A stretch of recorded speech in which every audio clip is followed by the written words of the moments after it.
आज हम एक ऐसे ऑपरेशन के बारे में बात करेंगे जो कि एक पैनक्रियाज का इम्पोर्टेंट ऑपरेशन है और ये जनरली ऑपरेशन कैंसर कंडीशंस के लिए किया जाता है।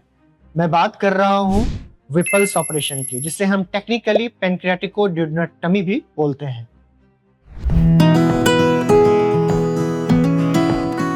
ये ऑपरेशन किन कंडीशंस में किया जाता है? जैसा कि नाम से पता चलता है, पैनक्रियाटिकोड्यूडेक्टमी यानी पैनक्रियाज और ड्यूडेनम, ड्यूडेनम जो कि स्मॉल इंटेस्टाइन का एक पार्ट है, उसके आसपास के कैंसर्स के लिए इस ऑपरेशन को किया जाता है। इस ऑपरेशन में करते क्या है? जो पैनक्रियाज और ड्यूडेनम की पार्ट की मैं बात कर रहा हूं, उस पार्ट को हम निकाल देते हैं। क्योंकि पैनक्रियाज से ही पित्त की नली गुजरती है, इसलिए उसे भी निकालना पड़ता है, और पार्ट ऑफ जेजुनम जो भी स्मॉल इंटेस्टाइन का ही पार्ट है, उसे भी हम निकालते हैं। इसको निकालने के बाद रिकंस्ट्रक्शन किया जाता है, यानी कंटिन्यूटी को मेंटेन किया जाता है, जिसमें हम नए नए कनेक्शन जोड़ते हैं। जैसे कि हम पैनक्रियाटिक जो डक्ट है, जो नली है जिससे पैनक्रियाटिक जूस निकलता है, वहां पे इंटेस्टाइन को जोड़ते हैं।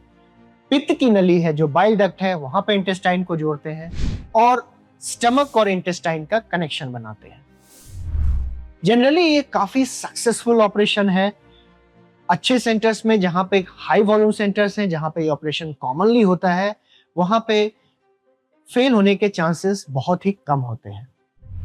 आखिर इस ऑपरेशन को हम कैंसर कंडीशन के लिए अगर कर रहे हैं तो इसके फायदे क्या हैं? जो इसका सबसे बड़ा फायदा है, क्योंकि एक बड़े एरिया को निकालता है, तो जो कैंसर का क्लियरेंस है वो कंप्लीट होता है। इसके अलावा जो कैंसर के आसपास के ग्लैंड्स होते हैं, जिसे हम लिम्फ नोड कहते हैं, उसको भी ये निकाल देता है, जिसके कारण सर्वाइवल आफ्टर दिस सर्जरी काफी अच्छी होती है। हालांकि कैंसर किस पार्ट का है, इस पे भी सर्वाइवल काफी डिपेंड करता है, लेकिन अगर सर्जरी कंप्लीट हो, पूरा क्लियरेंस कर दिया गया हो, तो success rate up to 70% over long term देखा गया है। इस ऑपरेशंस में दूसरे ऑपरेशंस की तरह भी काफी कॉम्प्लिकेशंस हो सकते हैं। कॉम्प्लिकेशंस का रेट जनरली 20 to 30% तक होता है। जो एक इम्पॉर्टेंट कॉम्प्लिकेशन है वो है जो इंटेस्टाइन का पार्ट हमने पैनक्रियाटिक डक्ट से जोड़ा होता है, उसमें लीक हो सकता है। पित्त की नली और इंटेस्टाइन का पार्ट जो हमने जोड़ा है उसमें लीक हो सकता है। और जो इंटेस्टाइन और स्टमक को जोड़ा है, उसके कारण से स्टमक की पावर कम हो जाती है, जिससे जो हम खाना खाते हैं उसे इंटेस्टाइन स्टमक से बाहर निकलने में थोड़ा ज़्यादा टाइम लगता है, जिसे हम डिलेड गैस्ट्रिक एम्प्टिंग कहते हैं। इसके कारण पेट में भारीपन रहना, उल्टियों का होना शुरू में ऑपरेशन के बाद हो सकता है। ये सारे कंडीशंस जनरली बड़े आराम से ठीक हो जाते हैं। पेशेंट बिल्कुल ठीक होकर घर जाते हैं।